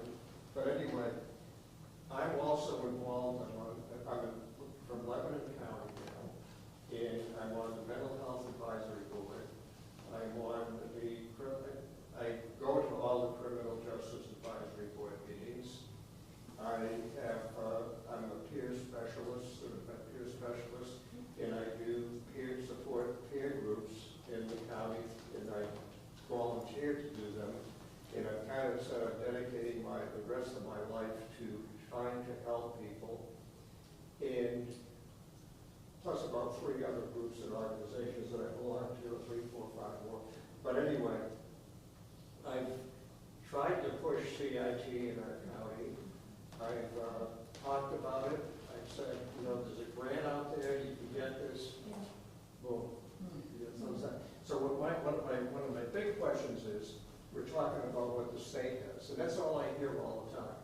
We get, you know, what do we need to do in the county? Well, we can't do anything. We don't have any money. We can't do anything. We don't have any money. And well, you know, and I can't even get people to put down the needs. I mean, I've got lists of needs and saying that these need to be done. If we don't have any money, let's at least have it there in a placeholder saying this is something that needs to be done sometime. So, but I'm fighting with the county, not really fighting. It's Lebanon. Lebanon County. But, you know, we're talking about the state, but I'm up against a lot of people that don't really want to do anything. Yeah, no, I get it. So, you know, I'm a mayor of a local community as well, and there's probably other county folks who are here. What I would say to you is county commissioners also get to make choices. And even though they want to say it's only the state, that is not the only people who get to make choices. They put it up against They the do, state. they do. But I think part of what we can think about, and we can certainly talk about this later, is, you know, there are CIT programs where they're willing. We had police officers come to my police and talk about the benefits of CIT, and that's what helped. And my police officers got on board. Now, we didn't get the grant for another reason. That's another story. But I will say that it really helps if you get your officers and your DA on board, and really, you know, having a police officer come down and talk to them can really be extraordinarily effective. So, and that can help with your commissioners can talk to one another, because there's a lot of them that are supportive. But it might help. I know. But I've been involved with them, they just say no. Good luck. Well, we'll work. Let's work on it. Well, let's Good. say, Sorry. Good. the other thing is our prison is, when I came here and I see, you know, what's happened in the past, what's happening now, and what's happening in the future. Well, our prison is now the mental health facility in Lebanon County. And that's not acceptable, is it? No, and, you know, and they don't like me because I'll say this should be done or that should be done. And they don't want anybody to point anything out. And they keep things closed. Prime Care, I know them. I've got some of the reports maybe that you've got. And, you know, and when I see 90% of the people in prison on multiple psych medications, you know, from the day they walk in, and I'm thinking, because I've got lists of that, and what they give, and how many they give. And they sent it to be redacted, and I was able to figure it out in unredacted. And it's not just the jail, like Ruth was saying, you know, it was like, at first Levi was in jail and it was one kind of treatment and he was on these older meds that had these side effects, and then he went to Torrance and it was a different kind of treatment and it was different side effects, and then he went to, you know, Albion and it was different there, and then he went to Raymart and it was different there, and it's just, you know, it's a system that doesn't have an incentive, it doesn't have the incentive for treatment, it has the incentive to incarcerate, so. Yeah, and what I want to do, you know, I'm punching away, having a small group here and a small group there, but I want to get out and I want to speak about this. I want to when we talked about getting other people to advocate, to have people go and start making a movement to try to get things to change. And I'm thinking, you know, that's where I want to head.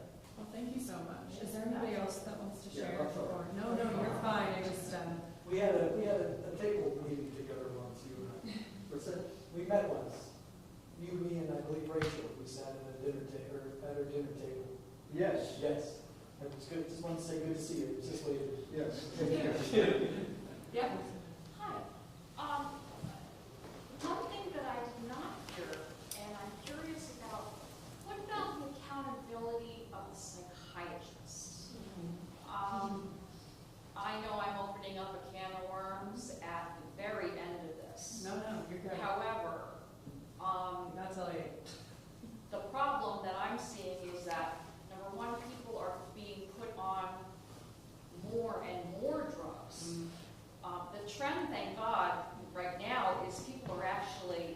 going to new psychiatrists, and their specialties are taking people off of those drugs.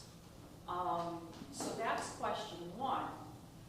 Question two, and kind of relates to the psychiatrists, there's a big, big gap in services for people that have had ECT, electroconvulsive therapy. And there's a lot of controversy about it, but it has always been a last resort treatment. So if it's a last resort treatment, how is it that there are no services for the people that are supposed to be that severe that they need electric shock? Does anybody have an answer? I genuinely don't know what the answer is on psychiatry accountability. I mean, I know that there's a board. And I think it's really, it's also psychiatry, well, a couple of things in the public side, that psychiatrists tend not to, psychiatrists in private practice rarely take Medicaid, and they only occasionally take Medicare. And on private practice separately, in like separate groups, although I think Philly's been trying to tackle that. They're usually in agencies.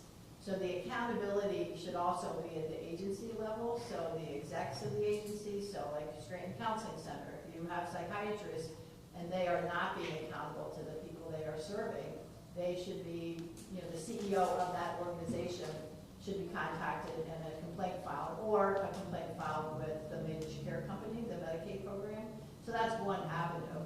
I think that the continuum is what we continue to struggle with, and someone said it earlier in their comments about, you have one thing over here, and then you have another thing over here, and you have another thing over here, and another thing over here. So those transitions are really a struggle. Transition from inpatient to outpatient, from outpatient to supported housing, from supported housing, or from 18 to 21. These transitions is where we seem to have had some breakdown. So if you're an ECT in a high level of care, and there's not a program, there are partial programs, at least the one that we used to use was in Arizona, to be perfectly frank. I mean, it was, they're just like folks at another state. So, but it's finding those pathways on the public side at least, and still trying to shore up. That's where I think peers and other support people can really be the linkage that helps kind of, I had someone said they needed a quarterback. Like you need a quarterback. You need someone who's going to help you and stand with you as you're going through these different transitions when you need them.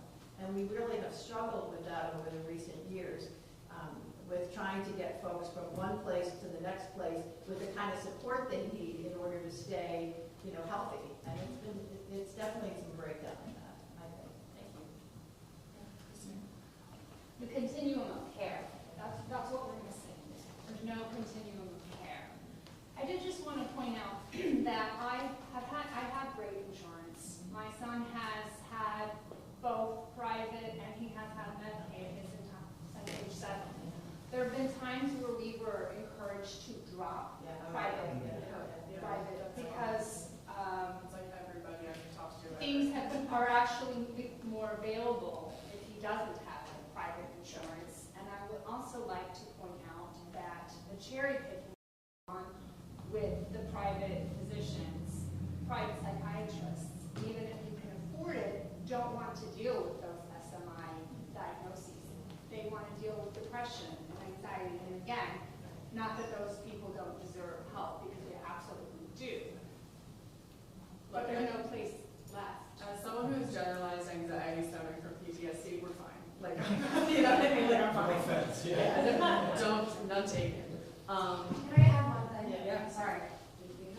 You got the hot mic. I have a hot mic. You have the ghost mic. So most of my work is using insurance claims. I get all the data and I see kind of what happens. If I look at a physical therapy claim, there are 15 codes that I can see. I see that they got ice packs. I see that they got on a treadmill. I see that they got A, B, and C. For a psychiatry appointment, I have one code and it says 15 minutes. I have no idea what is happening. And I think compounding that, and I mentioned this earlier, most psychiatrists, they're most likely to work in small practices, which means they don't have electronic health records. So like most of my psychiatrists have not had electronic health records. They're just using a notebook and then doing whatever. So there's just less oversight by design. And they set up shop like that because they can. That's coming back to the financial incentives. Yeah. Can I speak quickly as well? Again, I feel surrounded by two experts.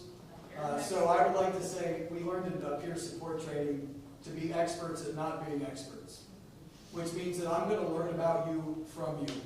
And I have applied that to pretty much everything I do. So the one thing about psychiatry, and I would say mental health in general, is when we talk about accountability, this is the single most, as far as medical fields go, there is no greater accountability put on the patient than in the mental health field. So if we look at psychiatry, many medications take 4 to 6 weeks. The doctor has no idea whether or not that medication will work. You will see the side effects before you see the therapeutic effects. Within 4 to 6 weeks, you might see the therapeutic effects. If you don't see the therapeutic effects, we may increase the dose, start that over again. We may change the medication, start that over again. So as long as this remains the quote-unquote imperfect science, the accountability is on the person who's trying the meds, and I've referred to myself as a lab rat multiple times, to literally experience side effects that are completely undesirable, come back and try it again when it doesn't work. Then you find, like, I was almost 300 pounds when I was in nursing school. I was on an antipsychotic that worked, but I hated the side effects. I've had ECT, and I hear you when you say that we are dropped when the service is done into a free fall. If there are safety nets, you cross your fingers, maybe you get disability. Most people I've seen have had to appeal. The appeal process is years long. So the accountability falls on the person that we're also telling has something wrong with their ability to function. That's the nicest way to put it. Although I would say also that if we just have to figure out what we want accountability to look like for our psychiatrists. As long as it remains the imperfect science, we're seeing drops in people who even want to do it. And now I know we have nurse practitioners in psych who are trying to answer that call, but in Pennsylvania they need to work under a doctor. There are other states where they can work independently. But it's really hard to hold somebody accountable because they're doing experiments, unfortunately. They're taking what they know based on that 15-minute meeting, and they're saying, let's try this. And they don't have to be held accountable if this doesn't work, unfortunately. And I think until we have more factual data on where to start, it is hard to hold these people accountable because of how much experimentation needs to be done. And that's from someone who has been going through this for close to 30 years, so it's not in defense of or an excuse of. But I don't know what accountability would look like when that is their major and primary responsibility is, let's try this and cross our fingers. Just one thing. For sure, I have a lot of psychiatrists friends that would hear them like getting mad in the background. No, okay. Counterpoint, which is like, we set up the system. We created the incentives that they are responding to. So if we want to fix it, we need to focus on the mechanisms and not like the outcome of those mechanisms, which is what is happening within psychiatry practices. There's someone in the back. Yeah, Heather, I just want to give other people a chance. Yes. No, I really enjoy this discussion as someone who has lived with a serious mental illness, diagnosed with a serious mental illness since I was 17, probably long before that. I've been a recipient of Medicaid, and I also have private insurance, and I can tell you that Molly mentioned having home ec for pretty much the healthcare system. I was like that because I constantly feel like I constantly have to advocate for myself, for my child, for basic things. I don't know how many psychiatrists I let go, but I will say that at a mental health agency where it was Medicaid, I did go. I was like, I'm waiting until I speak to someone, and I did, and they did get me a different doctor, but